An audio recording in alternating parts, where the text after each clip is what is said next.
Hey, it's Leslie. I just wanted to talk to you about this recipe. We've been in the COVID pandemic situation for several months and we haven't been eating out much, but I've been missing the places that I used to go to. We're not traveling, so we're not able to go to some of those restaurants. And one of my favorite restaurants is a French restaurant. And that's not really something you can find on takeout very easily.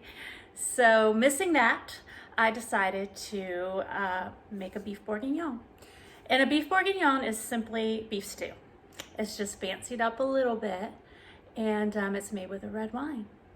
So that's what I did, and I found it very, very easy and very, very delicious. And I hope you try it. I will also be showing you on separate videos what I made for an appetizer, which was Gruyere. And Gruyere is just cheese puffs. They're little cheese puffs, bite size, or maybe 2 nibbles. Very easy to make. Super, super easy to make.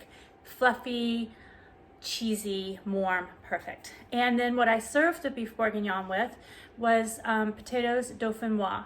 And what that is basically potatoes au gratin, but without the cheese. So it's a layered potato dish with heavy cream.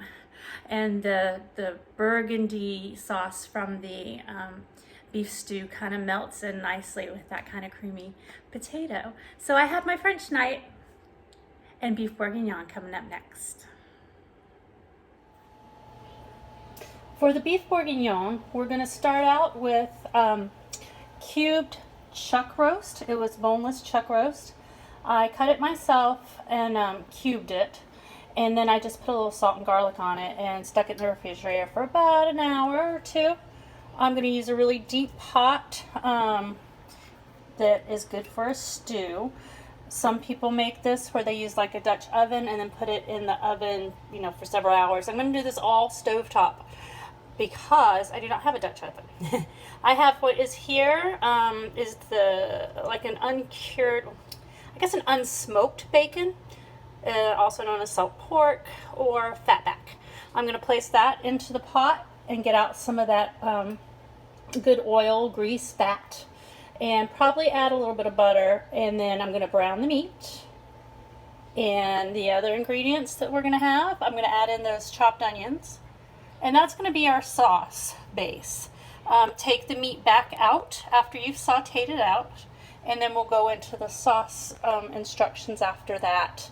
But I don't want those onions sitting in with the meat, because when the meat fries, I think it might brown the onions too much. I have a consomme and a beef broth. Consomme is just much more richer. It's a deep, deep depth flavor. It also is a little gelatinous, like if you put it in the fridge, it'll solid up. A Pinot Noir. It's beef Burgundy. We could not find Burgundy, so we're going to use a Pinot Noir. And these are the other things that we'll get to, and I'll show you that a little later. And then after we cook for a little while, we're going to add in the carrots, onions. These onions are those little tiny whole onions, but they're buying them frozen and defrosting them is so much easier than trying to peel those little babies. And then the mushrooms we'll add in last. This is going to be about a 2 to 3 hour cook ultimately, and I'll add those mushrooms probably in the last 45 minutes or so. So here we go. I have a little bit of salt pork, also called fatback, that I'm rendering out the fat before I toss the beef in there to give it a little more flavor. After I do that, I'm going to saute in some onions that I've already chopped. And then we'll before we remove the meat, I'm going to dust it with flour. It'll help it get a little bit more brown and give it a little thickness for later to help with the sauce. I've removed the salt pork and added in probably about half of my beef. I'm going to sprinkle in a little bit of coarse ground pepper. I'm just going to do the meat in batches so that it's not overcrowding the pan. I'm just getting ready to put in my second batch of meat, and I wanted to show you what is remaining here on the bottom. This is what is called fond. It's what has come out of the beef, you know, a little bit of fat, protein, blood, let's be honest, and it's sticking to the bottom. That's where all your good flavor is going to come from.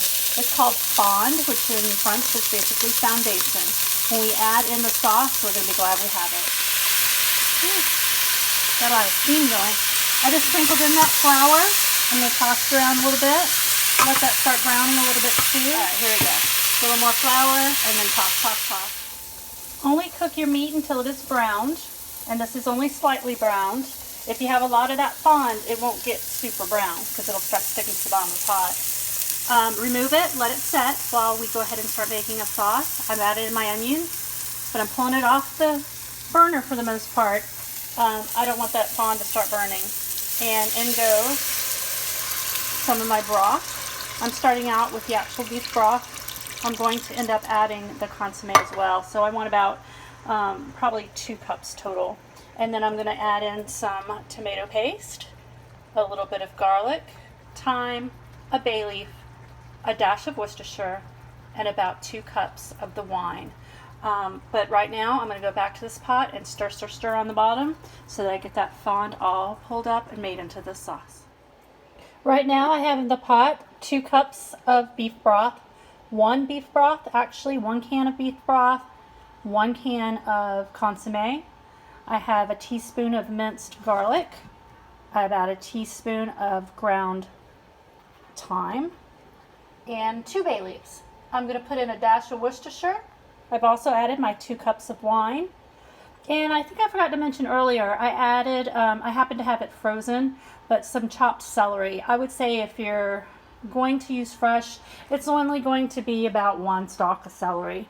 We're just trying to make a good base. I'm about to add this beet back in and let it simmer for about 2 hours.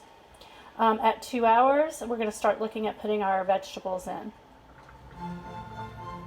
After 2 hours of simmering on low, on the stovetop uncovered, stirring often, the meat will become quite tender.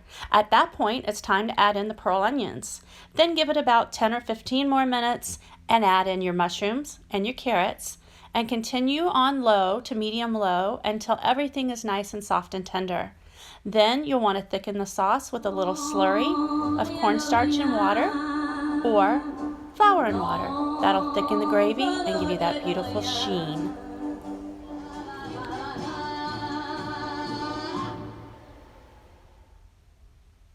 An elegant dinner served with potatoes dauphinoise.